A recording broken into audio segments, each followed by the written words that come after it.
अब हम लोग देखो पिछले क्लास में क्या क्या कंसेप्ट पढ़े थे, 2 मिनट के लिए हम लोग बात करेंगे, उसके बाद उस पर बेस्ड जो क्वेश्चन है उसको सॉल्व करेंगे। तो सबसे पहला जो हम लोग इसमें पढ़ने आए थे इस टॉपिक का कंसेप्ट, तो ये पढ़े थे कि एडजॉइंट क्या है कि नहीं, एडजॉइंट कैसे निकालते थे हम लोग, और एडजॉइंट निकालने के लिए हम लोग माइनर कोफैक्टर पढ़े थे। माइनर कोफैक्टर एडजॉइंट होता है कि जिस भी स्क्वायर मैट्रिक्स का एडजॉइंट निकालते हैं उसके प्रत्येक एलिमेंट को कोफैक्टर से रिप्लेस करके ट्रांसपोज कर देते हैं। एडजॉइंट हो गया, एडजॉइंट पढ़ लिया। उसके बाद उसका रिलेशन पढ़े थे A into adjoint of A equal to adjoint of A into A equal to determinant of A into I, ये पढ़े थे। उसके बाद उसमें पढ़े थे सिंगुलर मैट्रिक्स। सिंगुलर मैट्रिक्स में कि यदि डिटर्मिनेंट ऑफ ए 0 हो तो सिंगुलर मैट्रिक्स बोलते हैं और उसका ए इनवर्स एग्जिस्ट नहीं करता है। नॉन सिंगुलर मैट्रिक्स पढ़े थे, यदि determinant of A not equal to 0 हो तो वो नॉन सिंगुलर मैट्रिक्स होता है और उसका ए इनवर्स एग्जिस्ट करता है। उसके बाद हम लोग उसमें बात किए थे कि यदि एक कोई स्क्वायर मैट्रिक्स है n ऑर्डर का, तो एडजॉइंट ऑफ ए का डिटर्मिनेंट, एडजॉइंट ऑफ ए का determinant equal to determinant of A power n-1, ये पढ़े थे।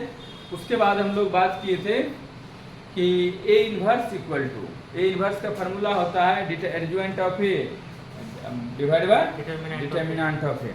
उसमें छोटा छोटा प्रॉपर्टी दो किए थे कि दो प्रोडक्ट ऑफ दो मैट्रिक्स का प्रोडक्ट इंडिविजुअल डिटर्मिनेंट के प्रोडक्ट के बराबर होता है। उसके बाद ए बी जब नॉन सिंगुलर मैट्रिक्स है तो ए और बी अलग अलग नॉन सिंगुलर मैट्रिक्स है तो ए बी को मल्टीप्लाई करेंगे फिर भी नॉन सिंगुलर होगा, बी ए को मल्टीप्लाई करेंगे फिर भी नॉन।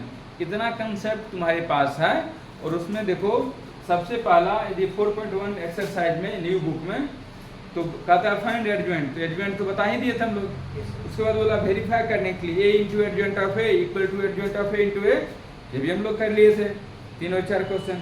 5 नंबर में तुम लोग को दिए थे कि तुम इनवर्स निकालो कि 2/2 का, लेकिन हम एक इनवर्स 3/3 का भी निकाल करके दिखाते हैं और तुम लोग खुद से करो। एक 11 नंबर कि इसका किस तरह से करोगे, देखो क्वेश्चन का प्रैक्टिस होना चाहिए। तो ये एक्सरसाइज कितना बोलो भाई, 4.4 तुम्हारे मतलब जो ओल्ड बुक में 5, न्यू बुक में 4, हम ओल्ड बुक का बात करते हैं। तो 4.5 में क्वेश्चन नंबर कितना भाई बोलो, क्वेश्चन कितना है 4.5 में? 11 नंबर है, 11 नंबर में। तो चूंकि यहाँ इसमें क्यों है ऐसा कि एक एक्सरसाइज को ही डिलीट कर दिया प्रॉपर्टीज ऑफ डिटर्मिनेंट, जो बहुत अच्छा है, सरकार का बात है, क्यों किया वो जाने। अब यहाँ पर इसको लेट कर लेते हम लोग। सबसे पहले एक मैट्रिक्स के फॉर्म में दिया हुआ, देखो एक कंसेप्ट के भावनाओं को यदि तुम समझ लेते हो तो तुम उससे रिलेटेड कोई भी क्वेश्चन रहेगा तो तुम बना लोगे। और सबसे प्रैक्टिस का भी जरूरी है। तुम नॉलेज है तुम्हारे पास लेकिन तुम प्रैक्टिस करके नहीं रखे हो तो फिर दिक्कत है। तो नॉलेज के साथ साथ प्रैक्टिस से ही लोग परफेक्ट होता है। तो जब तक प्रैक्टिस नहीं करोगे तब तक परफेक्ट नहीं हो जाओगे। तो यहाँ पर बोला इसका इन्वर्स निकालिए, ध्यान समझो पहले एक एक कंसेप्ट। बोला ये मैट्रिक्स का इन्वर्स निकालिए जब ये एग्जिस्ट करता है। तो मैट्रिक्स को इन्वर्स निकालते कब, एग्जिस्ट करने के लिए सबसे पहले क्या करते हैं भाई, उसको नॉन सिंगुलर नहीं, पहले सबसे पहले डिटर्मिनेंट निकालो कि सिंगुलर है कि नॉन सिंगुलर है, इन्वर्स एग्जिस्ट करता है कि नहीं करता है। तो determinant of A equal to क्या हो जाएगा, इसको डिटर्मिनेंट बनाओ। तो डिटर्मिनेंट बनाओ तो क्या होगा 1 0 0 0 cos alpha sin alpha 0 sin alpha cos alpha, ठीक है भाई। ये डिटर्मिनेंट है 3/3 का। अब इसको पहले एक्सपांड कर लो। देखो वहां पे हम लोग पढ़ रहे थे कि यदि डिटर्मिनेंट का वैल्यू निकालोगे तो उस रो या कॉलम के अलोंग निकालते हैं जिसमें मैक्सिमम नंबर ऑफ 0 हो। यहाँ तो पहला रो या पहला कॉलम ऑप्शन है, तो यहाँ पर यदि हम लोग एक्सपांड करते डिटर्मिनेंट को, expanding the determinant along first row, तो क्या होगा भाई 1, देखो लिख सकते हैं expanding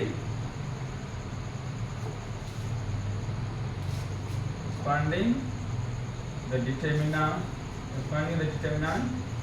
expanding along first row, ऐसे लिखो एक्सपांडिंग अलोंग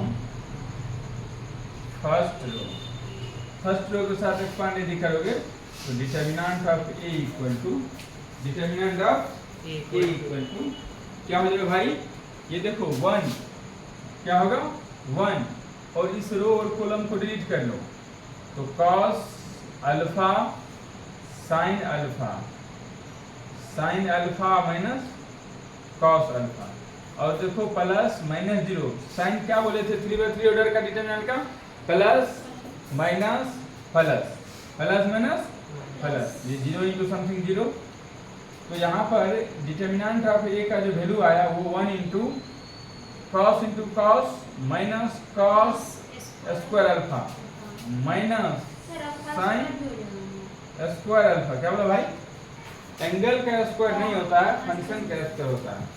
तो यहाँ पर determinant of A equal to minus common लो, माइनस आ गया cos square alpha plus sine square alpha, और ये determinant of A equal to आ गया -1, ये तो 1 ही होता है, फाइनल आ गया -1। तो देखो यहाँ देख रहे हैं determinant of A not equal to 0 है, मतलब कोई नंबर है बोलेंगे दैट इज, ये जो मैट्रिक्स है उसको क्या बोलेंगे, A is a non singular matrix, A is a matrix non singular matrix. ये क्या नॉन सिंगुलर मैट्रिक्स है, इसका मतलब ये इन्वर्स एग्जिस्ट करेगा, ये इन्वर्स क्या करेगा, एग्जिस्ट करेगा। यदि यहीं पर डिटर्मिनेंट ऑफ ए 0 हो जाता, डिटर्मिनेंट ऑफ ए क्या हो जाता, 0 हो जाता, तो ए इन्वर्स एग्जिस्ट नहीं करता। तो यहाँ ए इन्वर्स एग्जिस्ट कर रहा, तो हम लोग क्या करेंगे, अब एडजॉइंट निकालेंगे। अब क्या करेंगे भाई, अब एडजॉइंट निकालेंगे। एडजॉइंट निकालने के लिए हम लोग को क्या करना पड़ता है, माइनर कोफैक्टर निकालना पड़ता है, कोफैक्टर से निकालना ही पड़ता है। तो हम तुमको 3/3 का शॉर्ट ट्रिक बताए हैं, ऐसा नहीं कि उसमें माइनर कोफैक्टर का यूज नहीं करते हैं, लेकिन बात तो है। तो क्या बताए थे बताओ, 3/3 का सब साइन ले लेना पहले। हाँ, यदि मैट्रिक्स में चिन्ह साइन लिखो, ये माइनर है, ये माइनर का पोजीशन है, प्लस माइनस प्लस पढ़ा दिए पिछले वीडियो में, माइनस प्लस माइनस और प्लस माइनस प्लस।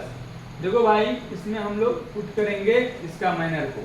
तो फर्स्ट एलिमेंट का माइनर क्या है, इस रो और कॉलम को डिलीट करेंगे, cos into cos minus cos square minus sine square, तो माइनस कॉमन लेंगे तो -1 होगा। तुमको ये शॉर्ट में करना होगा, तुम इतना प्रैक्टिस कर लो, ये तुमको करने के लिए आ जाना चाहिए। या ऐसे यदि नहीं आता तुमको करने के लिए, तो तुम ये इस तरह से प्रत्येक का, जैसे a11 का कोफैक्टर निकालो, -1 power 1 + 1 into minor of 1 minor कैसे निकालेंगे, जिस एलिमेंट का माइनर निकालते हैं उसके अलावा रो और कॉलम को डिलीट कर दो, समझ रहे हो भाई? तो इस तरह से करो, या तो मेरा शॉर्ट ट्रिक देखो। तो अब यहाँ पर दूसरा एलिमेंट का देखो 0, इसके रो इसके सामने वाले को डिलीट करो, तो उसको minus cos alpha into 0 into sine alpha, ये क्या हो गया 0। देखो भाई, इस एलिमेंट का भी निकालेंगे, इसको बंद करेंगे, ये भी आ गया 0, क्योंकि -0 इंटू साइन अल्फा, ये आ गया 0। इस पोजीशन का निकालो, इस रो और कॉलम को डिलीट करो, -cos अल्फा, ये भी आ गया 0। इस पोजीशन का निकालो, तो -cos अल्फा इंटू 1 -0, क्या हो गया भाई,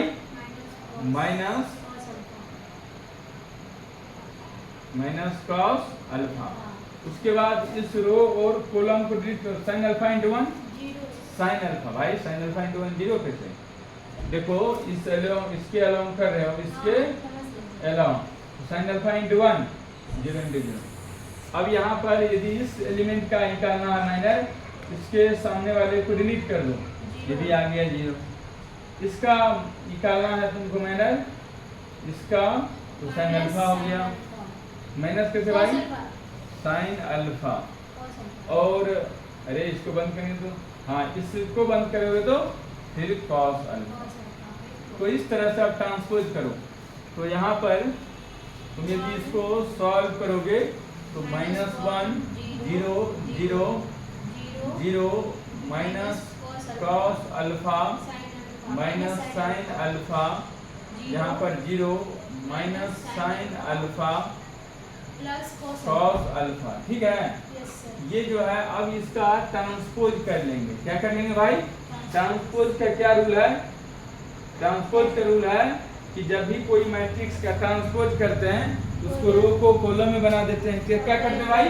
रो को कॉलम बना देते हैं। -1 0 0 minus cos alpha minus sine alpha और माइनस कॉस अल्फा। देखो ना भाई, ये रो को ये जीरो माइनस कॉस अल्फा, इसको लिखो 0 minus cos alpha minus minus sine sine alpha. उसके बाद 0 minus sine alpha cos alpha.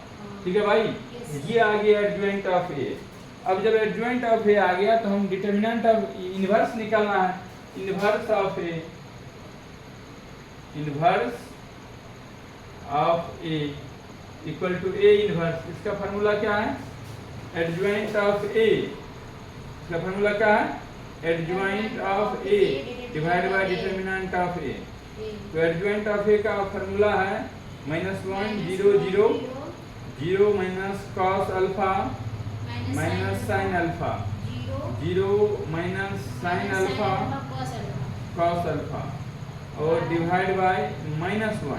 ठीक है, अब -1 से डिवाइड करोगे तो इसके एवरी एलिमेंट में होगा minus minus +1 0 0 0 minus minus cos alpha sine alpha, यहाँ 0 sine alpha minus cos alpha. तो यहाँ पे आ गया यही ए इनवर्स। क्या आ गया भाई? A inverse. तो ये हुआ आंसर।